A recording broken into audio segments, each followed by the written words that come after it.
Hello, everyone, and welcome back to the Inside the Dam podcast. My name is Ethan Wiley. I'll be opening us up here today in our first episode back from the Christmas break. I'm joined here with Kennedy Harris of the women's basketball team. Don't forget that this podcast is sponsored by Papa John's, where you can go and get the MSU Special, which is a 2-topping large pizza for $7.99 with your MSU ID.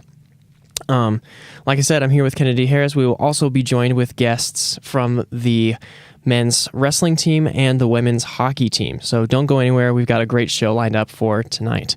How are you doing, Kennedy? I'm great. How are you? Doing good.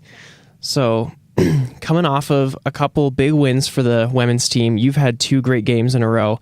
What's kind of the morale of the team and for yourself as well, kind of moving forward now?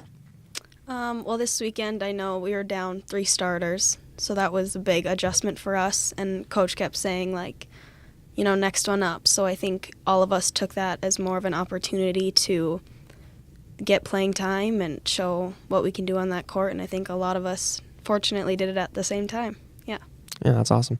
So 3 starters down, did you guys feel like you had to really readjust your game plan? Like, what was the process of getting ready for a game where you're down, over half of your starting lineup? We've started a whole bunch of different girls this year, and there's been different girls thrown in there. And we play together every day in practice, and teams are always switched up. So we're all very close, and it wasn't a big adjustment for us, no. Awesome.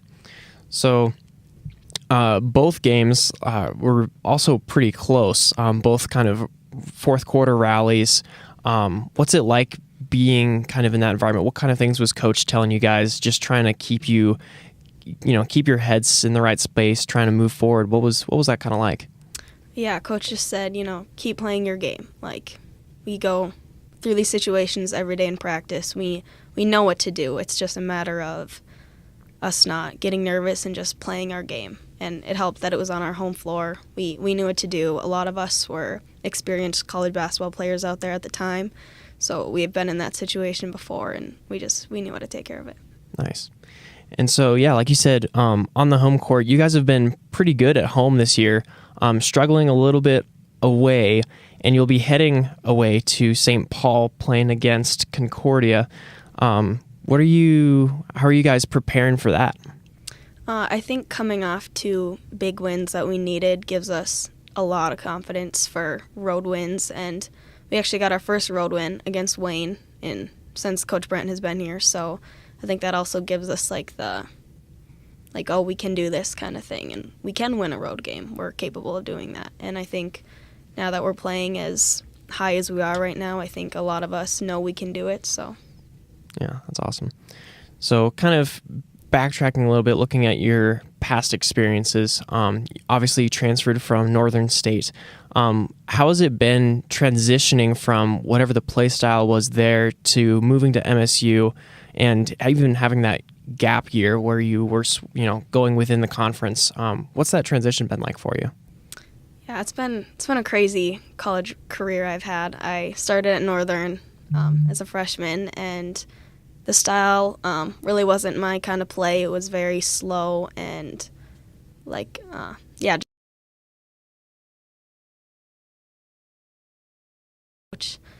and that was also different because it wasn't my coach currently. So yeah, it's been crazy. Gotcha. So has like you said, you've moving from a slower pace to a higher tempo. What is it about a higher tempo play style that is appealing to you? What is it about it that makes it stand out as something that you enjoy more? I think as a shooter, every shooter just likes to, play, and once they get open or get a chance to release the ball, it's kind of their kind of game. Yeah. As a shooter. Yeah. And statistically, obviously you're seeing improvement. You're averaging a little over 7 points a game. Across the board, your numbers have been better than what they were at Northern. So it definitely shows. Yeah. So how are you feeling, personally moving, you've just had 2 huge games. Is that how are you trying to maintain that moving forward this year? Right, yeah. Personally, I'm working hard for it not to just, be a fluke or hey, she had a couple good games, a few good weekends here. I want it to be consistent, and that's probably my biggest thing going forward is just staying consistent, maybe not scoring as much as I did this weekend, but there's so many other things that positively to do on the court. So Right. And then even looking off the court, how are you, you've got all of the stuff going on with basketball and then trying to balance academics with it as well. Has that been a relatively positive experience here at Minot State? Yeah, it's been manageable. I mean, I have with my major, I've had a lot of time with elementary ed to balance both. This will probably be the toughest semester, starting into blocks and practicum. So, yeah. Right. And then you've kind of talked about, prior to when we started the show, you mentioned this would probably be your last year playing basketball. Any kind of, have you really thought much about that yet? Given how much time you've put into it leading up to now. Yeah. It's going to be tough. It's going to be different. I haven't had a day where I don't go to practice at 4 o'clock every day as long as I can remember. So it's going to be different. It's going to be probably tough to, realize that I am done with this game that I love. But at the same time, I know I'm ready to move on and go to bigger, better things and start my career. Right. So now, something I've always wondered for, especially college athletes who, decide to step away from the sport, what are you going to do with all of the extra time now? Yeah, I don't know. It's going to be weird. I had that conversation with one of my classmates today. They're going to be like, what do you do on your free time? I'm like, oh gosh, I don't know. I don't know what I do in my free time. I'll find out soon though. Yeah, that's awesome. Yeah. Well, any last words you really want to share with any of the students or faculty who may be watching? I don't think so. Just come out and support when we're home for our last few home games. Awesome. Sounds good. Well, thank you again to Kennedy for coming out and just having a good conversation. Again, this has been the Inside the Dam podcast sponsored by Papa John's, where you can get the MSU special for 2 large topping pizza for $7.99. Don't go anywhere. We'll be taking just a short break as we get our next guests on the air. We'll be right back.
Welcome back to the Inside the Dam podcast, brought to you by Papa John's, now offering the MSU special, which includes the large 2-topping pizza for $7.99 to anyone with a MSU ID. I'm your co-host, Matthew Bosch, and let's wrestle our way through this interview. Let's do this. Pun intended. He's a 6th-year senior and has 56 career wins at the My State, which is number 2 all-time in the wrestling program.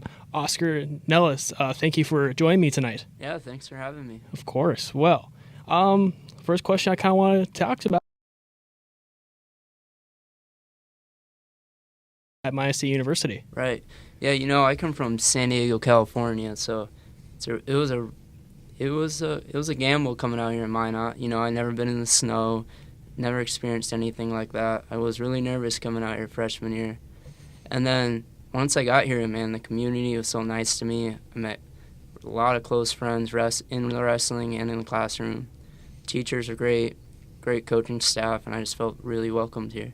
Yeah, we like to pride ourselves in the Midwest to be over nice. Yeah. It's insane. Exactly. Yeah. So so let's talk about the highlights.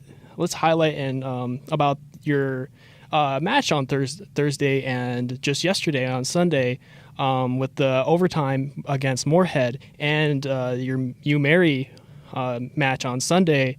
You won with a 12-4 majority decision. So let's just like walk me through like the match, both matches, starting with the one on Thursday. Okay, yeah. So Thursday I was wrestling at Moorhead, and you know, I had a rough start. I'm not gonna lie. I got up by a few points. The kid came back. Honestly, started getting a little tired, and you know, I really gotta give props to my teammates and the fans, because they really woke me up, honestly. I could hear them cheering me on, telling me keep on going. I kind of found that second gear there in the end, and I was able to get 2 late takedowns, one in overtime for the win. And then, you know, Sunday, my coach talked to me. We got my diet down. I needed to be ready, and, you know, one of my biggest flaws is that I manage my weight properly or don't manage it properly. It really affects how I'm going to wrestle. So, you know, wrestling Mary, it's always a good rivalry. I don't want to mess around with those guys. So I came out. We just lost a close match with heavyweight, so I was really pumped up, hydrated, ready to go, and stuck to the game plan and, you know, really broke the kid down and went my way. Yeah, of course. Like, yeah, UMary is definitely really tough. Yeah. And especially, like, let's talk about, like, that Thursday match where you had to go into overtime. Like, what was, like, your mindset? Like, what was, like, going through your head that day? Because with the overtime, I'm sure, like, you're, like, freaking out and stuff, too. Right. Yeah, you know, so I was down really late in the match, and then I kind of found my groove, you know, the last minute of the match. And then once it hit overtime, I almost got, like, a second wind, you know, like a runner's high almost. And I felt good, and I knew exactly what the kid was going to do, and I hit my setup and got the takedown. It was a little sloppy, but I still got the job done. So That's the end all, getting the job done. Right. Of course. You said in an interview on Thursday that, quote, being on this team for 6 years, I've realized I've got to be a role model for the next matches. How do you plan to present yourself to be that role model in practices or in matches, and what other goals do you have for the rest of the season? Yeah, you know, being here for 6 years, I could tell, like, a lot of these kids look at me, see what my work ethic is, you know, show up on time, listen to the coach, all the little things that help build a really good team. And, you know, my plans, you know, we got 2 really tough matches coming up this week, and really in this region, in our conference, it's so hard. You got to take it one match at a time. So right now I'm focused about Upper Iowa, then Saturday I'll be focused about Parkside. All right, cool. And we'll just end it off with one last question. So we're 2 weeks into the spring semester. So tell me, like, how's it been going so far for you, and what do you plan to accomplish this semester? Yeah, you know, I got one more class, just taking one class right now, and I'm going to get my bachelor's in criminal justice. Once I'm finished up wrestling here, I'm going to become a fish and game warden. Fish and game warden. That's awesome. Planning to still be in North Dakota? Yeah. I love it here, honestly. Yeah. But the winters are cold, though. Oh, yeah. You can't get used to that. I know. I'm not ready for another April storm. Oh, my God. That's crazy. I know. Well, Oscar, thank you so much for talking with me today. Just remember that the next match will be on Friday, the 27th, against Upper Iowa. That'll be at 7 o'clock at the MSU Dome. And thank you again to Papa John's. Remember, the MSU special is the large 2-topping pizza for $7.99 for anyone with an MSU ID. We'll take a quick below break, and then we'll kick it back to Cole with the last interview. Thank you, guys. Awesome.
Hello, everyone, and welcome back to the Inside of the Dam podcast. A great show tonight for you guys. Again, we just had Kennedy Harris from women's basketball, kind of giving her background on Oscar Nellis, showcasing a few of his great matches from the past weekend.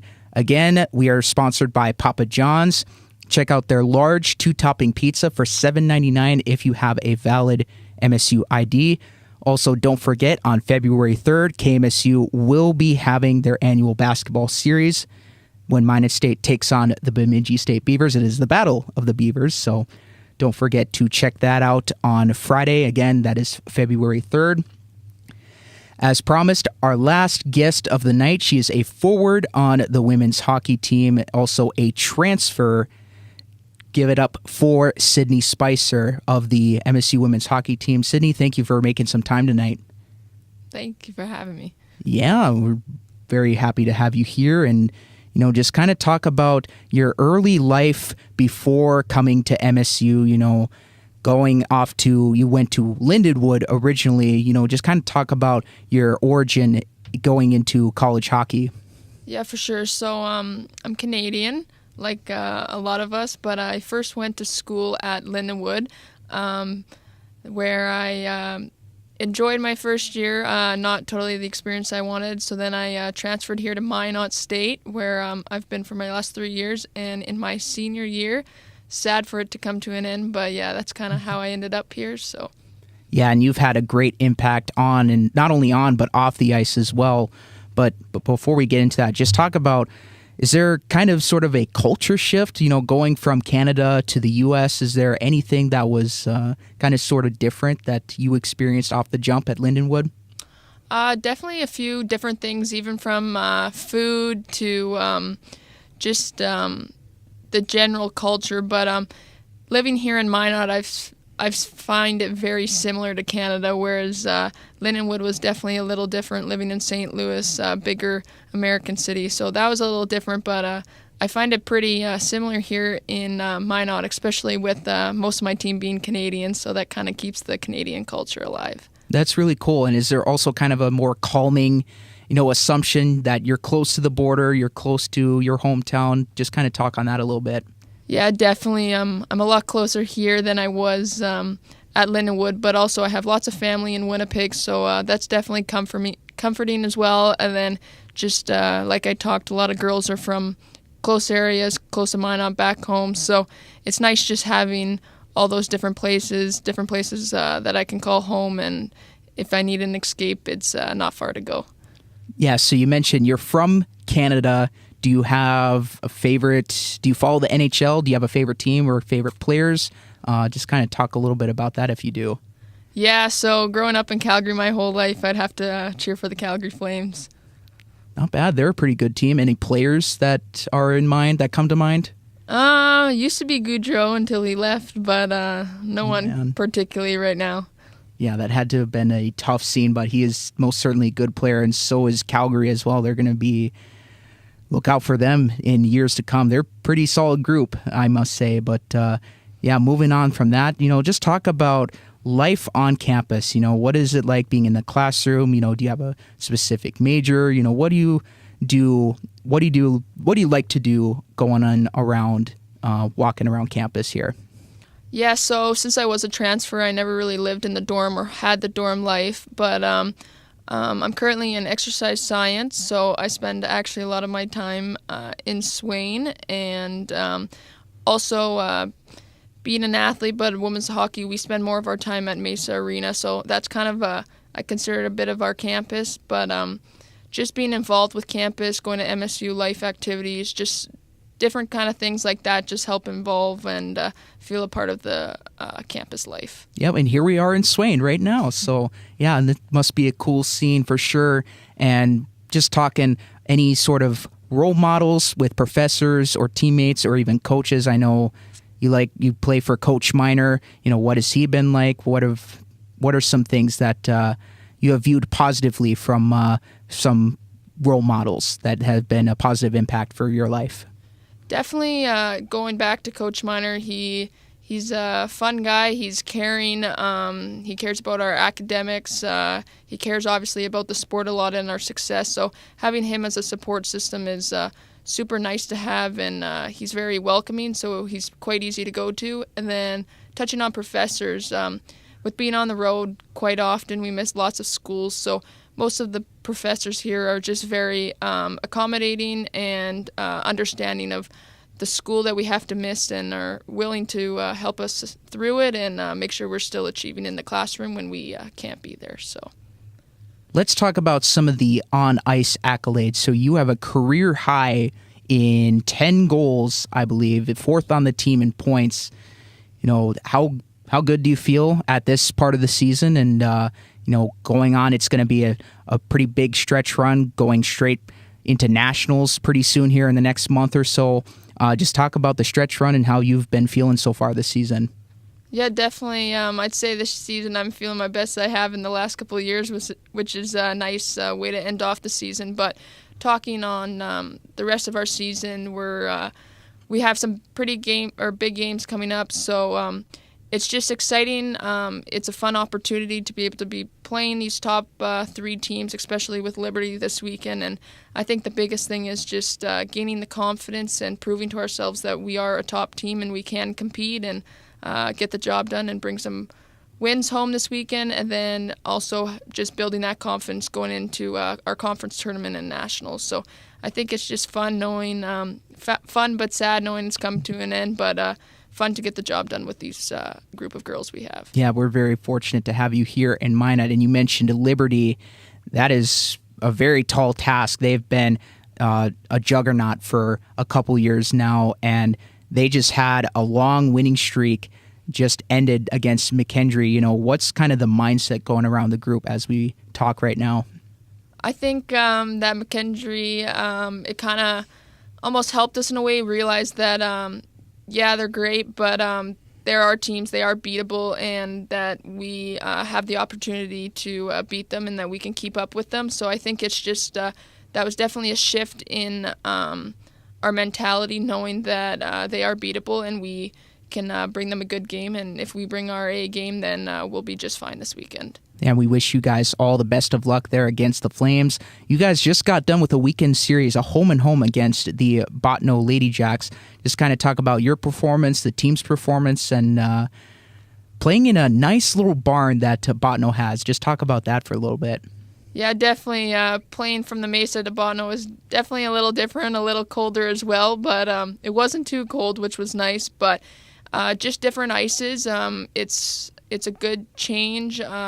As moving forward, we're going to play on different sizes, different home arenas, different places. So I think that's also really good to just play in other people's barns and realize that we can't only win in our own. So I think that's good in that way. And then with the team performance, I thought it was a good stepping stone going into Liberty, just gaining some confidence, like I said, and then putting up some goals. That's definitely something that our team has been struggling with, but considering Bottineau's goalies both played great, putting some goals past them was really nice. So I think just, it was a good weekend, and good weekend just to keep our feet moving heading into Liberty. Yeah, very well done there against the Bottineau Lady Jacks. And last thing here before we let you go, and again, we thank you so much for joining us tonight. Goals for in the classroom and on the ice, any personal goals or expectations that you have for the rest of your senior year?